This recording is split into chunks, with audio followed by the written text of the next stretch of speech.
शुरू होता है 1556 का सेकेंड बैटल ऑफ पानीपत, जो कि फर्स्ट बैटल के 30 साल बाद होता है। मुगल सेना हारने ही वाली होती है कि एक तीर हेमू की आंख में लग जाता है और वो बेहोश होकर हाथी से नीचे गिर जाते हैं और इस तरह Akbar luckily second battle of Panipat जीत जाते हैं।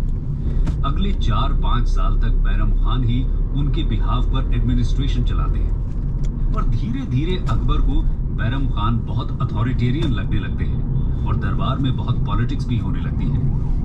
इससे निपटने के लिए वे 1560 में बैरम खान को उनकी पोजीशन से हटाकर हज पर भेज देते हैं, परंतु रास्ते में अफगान दुश्मन बैरम खान का सर कलम कर देते हैं।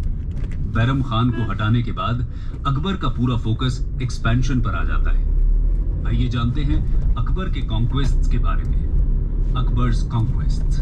अकबर अच्छी तरह से जानते थे कि यदि उनके एम्पायर को एक्सपैंड करना है तो उन्हें ट्रेड और कॉमर्स को बढ़ाना होगा। इसके लिए गुजरात और बंगाल के सी पोर्ट्स, सूरत जैसे टेक्सटाइल ट्रेडिंग सेंटर्स पर कब्जा करना बहुत जरूरी था। बैरम खान के जाने के 2 साल बाद तक वे अपनी सौतेली माँ माहम आंगा और सौतेले भाई आधम खान पर बहुत भरोसा करते थे। इस कारण 1560 से 1562 के शासन को पेटीकोट गवर्नमेंट भी बोला जाता है। इस पीरियड में दिल्ली और गुजरात के बीच का कांटा मालवा को ये मारुति वाला में भाई इतना कॉन्फिडेंस आता कैसे? आजम खान मालवा के चलता फिरता कॉफीन साला देते हैं पर खुद बगावत कर देता है।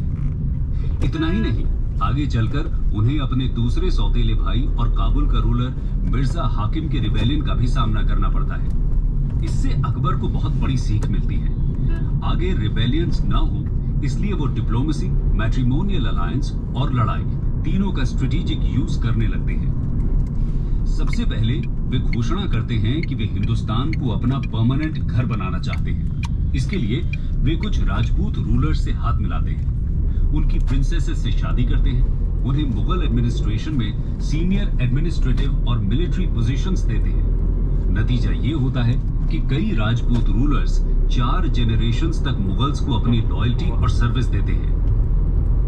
वे और भी अलायंसेस बनाते हैं, जिससे नॉर्थ इंडिया और सेंट्रल इंडिया में धीरे धीरे एक के बाद एक किंगडम्स या तो उनकी सुजरेनिटी एक्सेप्ट कर लेते हैं या फिर जंग में हार जाते हैं।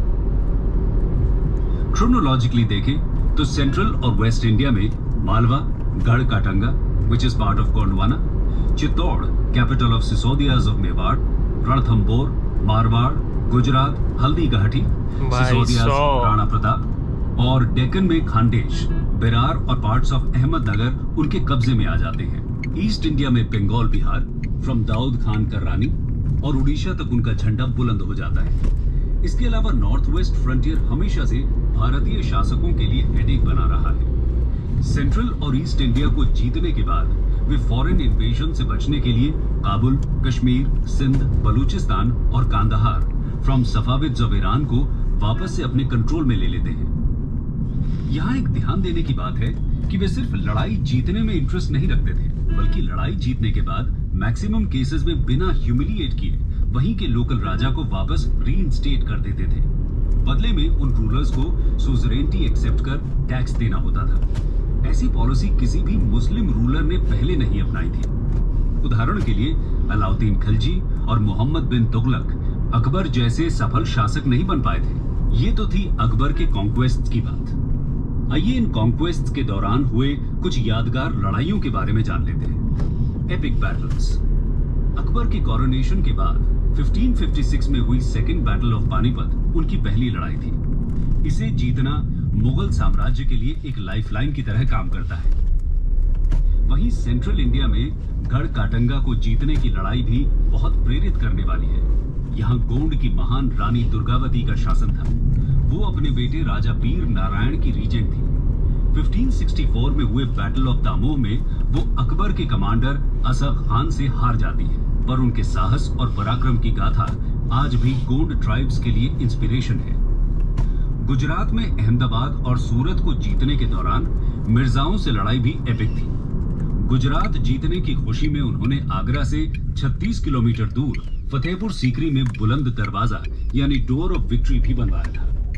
इनके अलावा सेकेंड बैटल ऑफ पानीपत के 20 साल बाद 1576 में हुई बैटल ऑफ हल्दी घाटी सबसे मशहूर लड़ाइयों में से एक है।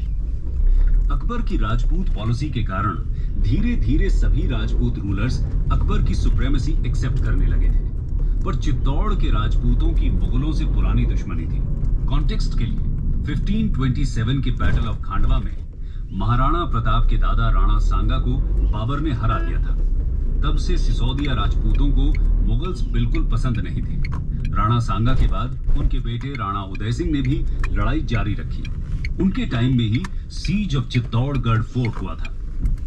राणा उदय सिंह के बाद उनके बेटे महाराणा प्रताप का नंबर आता है।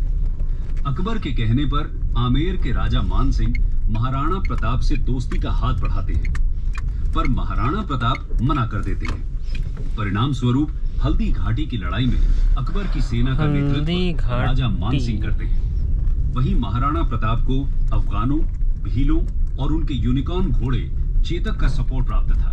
लड़ाई के दिन तीनों साइड से मुगल सेना से घिर जाने के बावजूद राणा प्रताप हार नहीं मानते हैं और ऐसा जोरदार स्विफ्ट काउंटर अटैक करते हैं कि मुगल सेना हक्की बक्की रह जाती है।